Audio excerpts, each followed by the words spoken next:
Scarfe finds himself on the run. Cottonmouth suffers some permanent changes to his plans. And Luke Cage is not quite as bulletproof as we thought. It's the Netflix original series, Marvel's Luke Cage, Season 1, Episodes 6 through 8.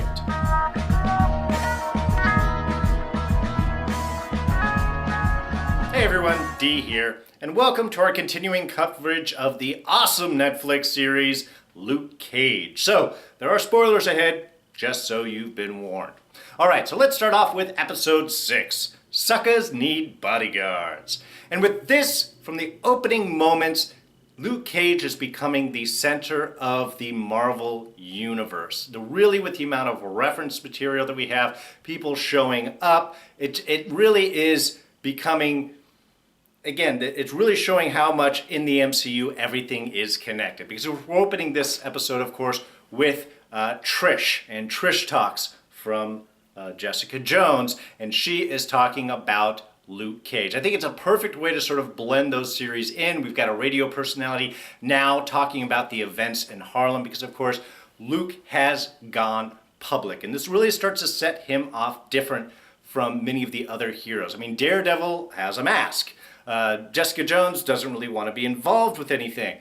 You have Iron Man, everybody knows is Tony Stark, but everybody else is kind of, you're dealing with a lot of unknowns. For Luke Cage, he is coming out declaring who he is public, and this really starts to set him up with difference from, at least with the Netflix universe, but also in kind of the larger picture as well. And they're having a big discussion. This starts to bring up those modes of support. It's starting to answer those bigger questions. Here they're specifically saying is the people that know Luke Cage love him. The people that have only heard of Luke Cage, those are the ones that have questions. So you start to have that bigger picture, smaller picture. It's the locals that are really supporting the local hero, not so much caring about, especially Luke, not so much caring about what other people think. And they're really starting to push the how a hero is born narrative, with a few references constantly thrown in about heroes for hire, getting paid for the work that you're doing. I love those little moments. But this hero, how a hero is formed narration is really being pushed forward by Claire. And I think that really starts with that really important question when they're sitting in the booth in the cafe, when she asks the question, why do you do it?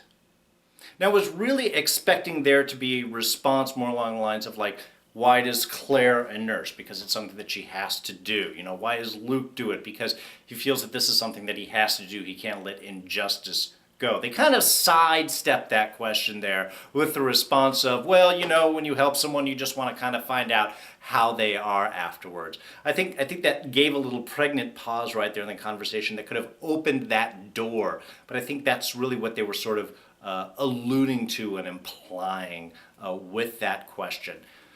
And also Claire's statement later on when they run into Scarfe and Luke is really expressing his displeasure with Scarfe, especially what had happened to the boys, is Claire's push is, you are not a murderer.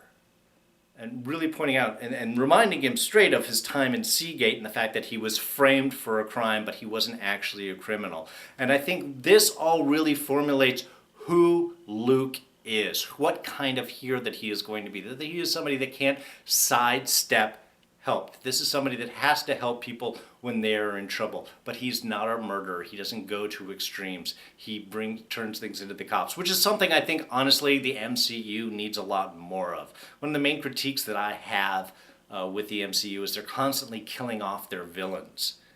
And we are supposed to be in a culture that puts justice and the justice system into such a high caliber. It's the heroes that are, that is the difference between the heroes and the villains. The villains kill their enemies. The heroes are supposed to, submit them to the justice system. So I think that's one little weakness that seems to suffer in with the MCU in a lot of their movies, is always killing off, or often killing off their villains. But here it illustrates Luke being in a different position and really sort of sets him up of what kind of hero he is going to be. He is not judge, jury, and executioner. He stops bad things from happening and then submits them to the authorities as best that he can. Now here we also see Cottonmouth falling as a result of his own actions. It is Luke's rebellion against him that is now starting to encourage rebellion in others, starting to encourage others to stand up to him. And of course here it's Scarfe, who instead of just turning the arms over as he had said that he was going to, he's now asking for a little extra cash, starting to push that envelope. Doesn't really end up well to him. He gets a bullet for his prices, and this of course starts the whole cat and mouse game throughout the rest of the episode, as Cottonmouth, having shot Scarfe but not kill him, now needs to finish the job before he gets basically turned into police with all the evidence that Scarfe has against him. So this starts to give Scarfe his own sort of redemption arc throughout this episode. You know, we started out, he was fine, just a cop, and then we found out that he was in Cottonmouth's pocket and doing a little murder on the side. This gives him a nice redemption arc to try and overcome his negative actions, his bad stuff before he dies, which of course he does at the end of the episode, just before getting to Police Plaza, because we can't wrap things up quite so neatly that way. But also what this does is it starts to isolate Misty more from the rest of the police department. Before she was respected. Now with Scarfe falling down, she is going to be in the crosshairs. People are going to be asking her, was she part of it? What is it that she knew? And the fact that they're willing to sweep everything under the rug here, that they're willing, again, they're conservatives of Wilson Fisk. Again, another nice reference here with the rest of the MCU, that this is not something that they want to deal with. They're going to try and just push this under the rug. So now we have Misty seeing, not only is she isolated, not only has she lost her partner, but now she is starting to not be able to trust the rest of the department around him, in the sense of seeing them do the right thing. And then, of course, Mariah is suffering as well. See, this is exactly what she had warned Cottonmouth about, that he needs to clean things up. Even her last little statement there before things completely went to hell is, just sell the club, go legit, get out of here, clean yourself up. You're going to drag me down with you. And that's exactly what happens. She's already up in the crosshairs, but she's right in the middle of that interview and everything falls apart. I mean, she was already getting struck because they let her into a house and they can now see all the pictures of Mama Mabel in the house with the rest of the family. Again, not a smart move on Mariah's. That just opens up the door to allow the reporter to start tearing right into her. And then, of course, as Cornell goes down, this grabs her and pulls her down as well. And speaking of Mama Mabel, Mariah's scene with Cottonmouth, when she starts asking about Luke Cage, okay, he's bulletproof. Does he have gills? Drown him. Poison him. Find a girl. Put pressure on her. Really starting to show her dark side. Really starting to see her connection with Mama Mabel and how she acted. Even though throughout this one and coming episodes, she really tries to deny that connection. That is pretty much that side of her that is, well, probably going to help her get through all of these dark times by being darker. Also, Claire's mom gets total props for supporting her daughter's dream. Starts out, okay, Claire, you want to help superheroes? Gets her into the cafe to actually meet up again with Luke Cage. And then when they need help, she go ahead and submits her van for their use. And I loved her final line, I don't care about the van, but not one scratch on my daughter. Perfect parenthood right now, and thank God she's got good insurance.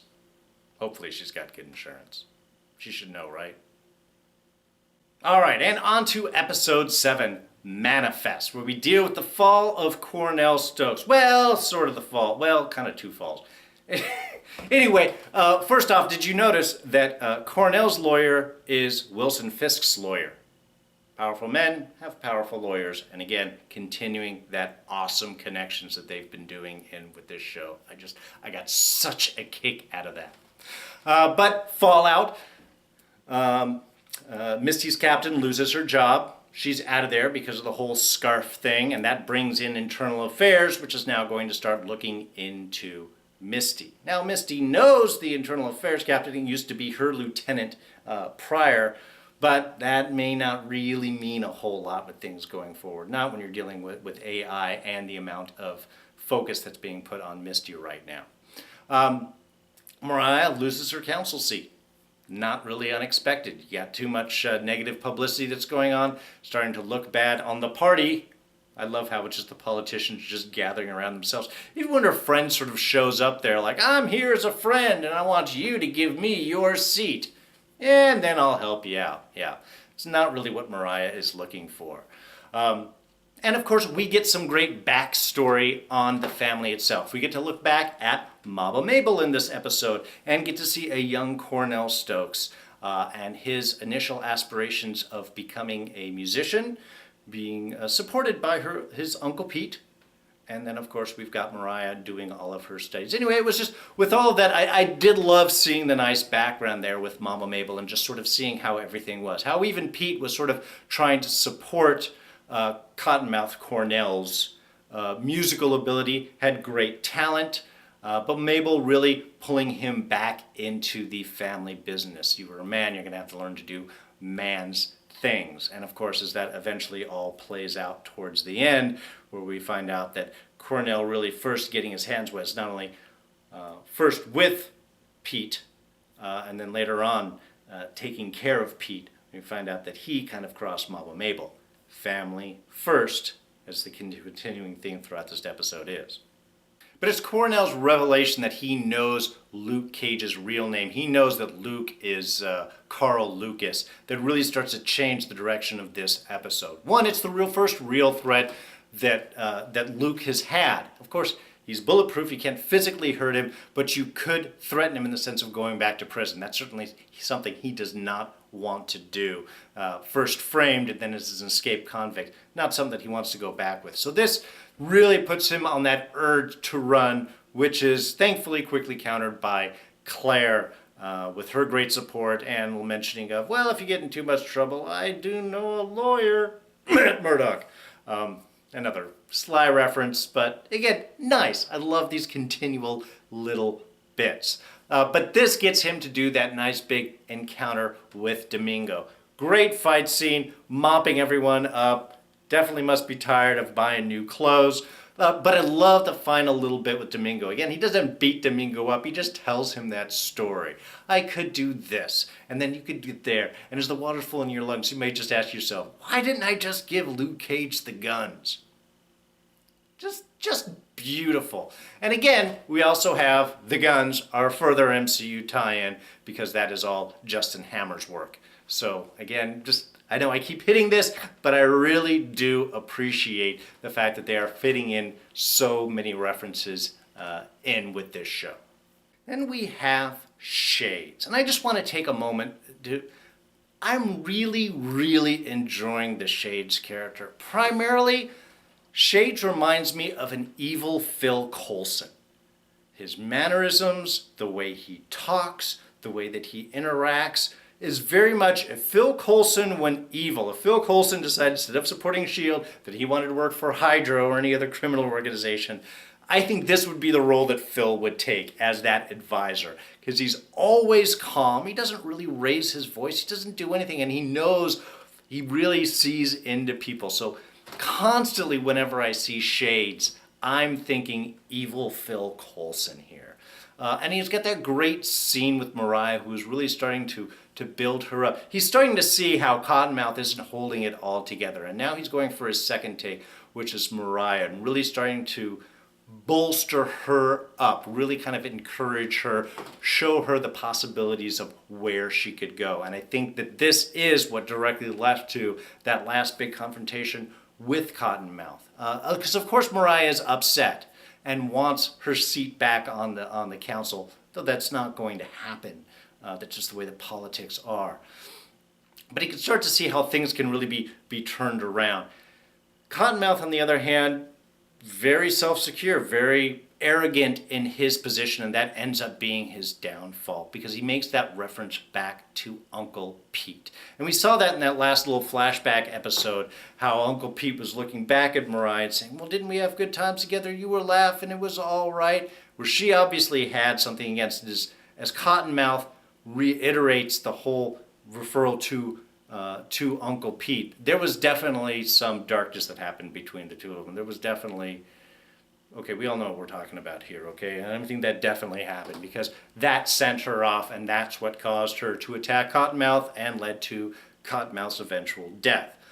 Which, again, is real interesting from just a story standpoint, is the fact that it was his own family, family first, and he attacked family, so family attacked him back.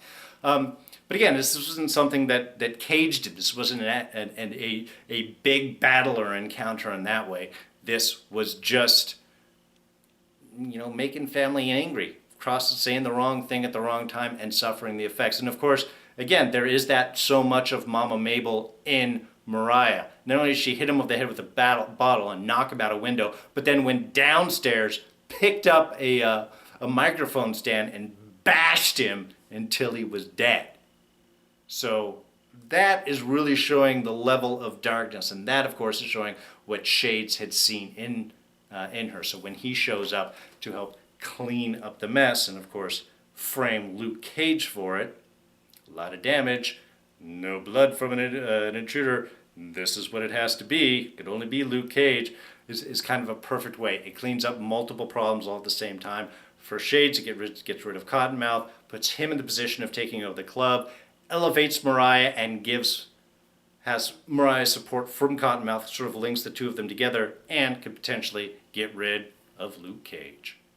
Oh, another small little moment reference, Harlem's Captain America. Love that. So by episode 7, things are starting to feel good. We got Luke and Claire walking through the park, having a little conversation, giving a little backstory, showing how much Luke is starting to trust Claire. And of course, Claire really, again, still continuing this formation of a hero idea with her lines of like, being public is what makes you different. Because you're public, people can connect with you. Also knowing that you're not entirely bulletproof, because it's unfortunately at this point where we are introduced to the effects of the Judas bullet as it hits Luke and does a tremendous amount of damage and leads us directly into episode 8, Blowin Up the Spot.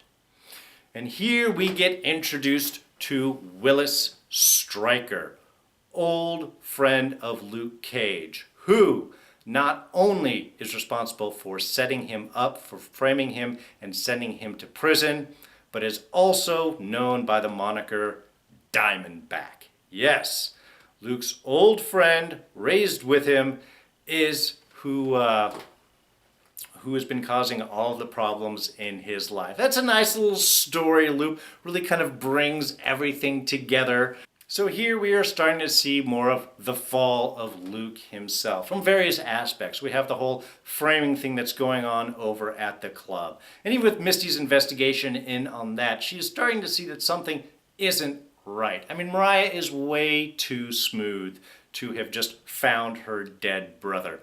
She's easily able to tear apart the witnesses' proclamations and statements, not even knowing about the security entrance or anything like that. And as she specifically said, you were frightened to walk up and deliver drinks to Cornell by yourself. You needed Luke with you. And now you're telling me that you've been sleeping with Cornell? That doesn't quite mesh in. So we're starting to see a lot of real investigative points from Misty supporting Luke Cage. How much IA, however, is starting to tear that apart. Maybe you're looking at the wrong things. The person that's always in the center of all of these incidences is Luke Cage. Maybe you are making excuses, and why is that? Well, she did sleep with him, but I think Misty, of course, knows the difference between right and wrong and knows when something is smelling right, when something is moving right, and something is not. But Shades is doing a good job of framing him up, first making it look like Luke had done it by the way that the injuries were, and again, no blood. The only person that doesn't bleed after doing that much damage would be someone like Luke Cage, but also planting the gloves inside of his trash can back at Pop's barber shop. So again, doing a good job of setting up the frame. And all of this, again, in the same means of while Luke is trying to get away and try and find some way to heal this wound. But of course, he's bulletproof. The scalpels won't cut into him. And we start to see a little bit, we had Claire sort of looking into what is it that causes Luke Cage's anatomy to act this way. And even just the first little glimpses of looking under the microscope and seeing how the blood vessels react to messing with it. They are elastic, but they also reflect energy as well. You know, starting to see these interesting points. I love the fact that they're adding some of the actual physiology and some ideas behind it as opposed to just a blanket, he's bulletproof and be done with it. But it's when Misty shows up at the medical clinic that things start to get interesting. One, we get the big encounter between Misty and Diamondback that falls right after that. We get to see Misty torn down herself here, really threatened with her life. But not only that, but Diamondback is laughing at the whole idea of killing her, just playing with her life and the effects that has on her. And then leaving her there because, of course, torturing her and making it worse, stretching it out, is going to hurt Luke Cage even more than just killing him. It's always about hurting Luke Cage. And that, of course, leads up to the eventual encounter between him and Luke in the theater, which was really cool, very nicely done. One comment, though, that fall from the railing down bouncing onto the seats and down off, I think that would have done a little bit more than just shake him up. I mean, we're talking ribs breaking, if not even worse damage off of that. Luke Cage is bulletproof, Diamondback is not. But again, those are all real minor points. This just continues the constant effect back and forth. Really, we're just seeing the big encounter between the two big villains now, Diamondback versus Luke Cage. And the eventual statement of they're not only just friends, but Diamondback claiming that he's his actual brother.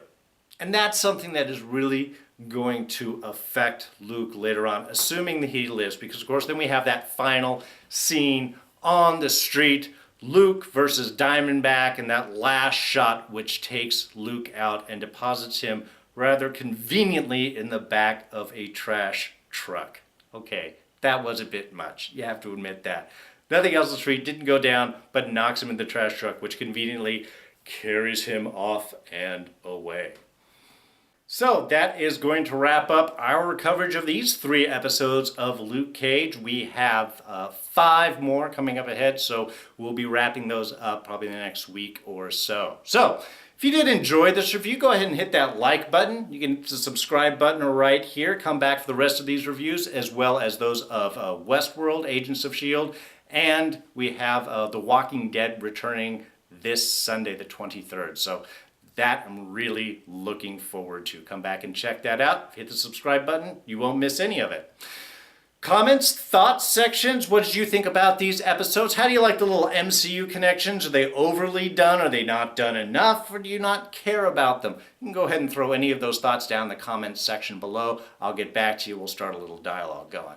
You can always catch me on Twitter and Instagram. I'm at Darren Jakes. Otherwise, I'm just going to wrap things up then for this time. So, I am D, and I am out of here. You guys take it easy, and I'll catch you next time. Bye-bye.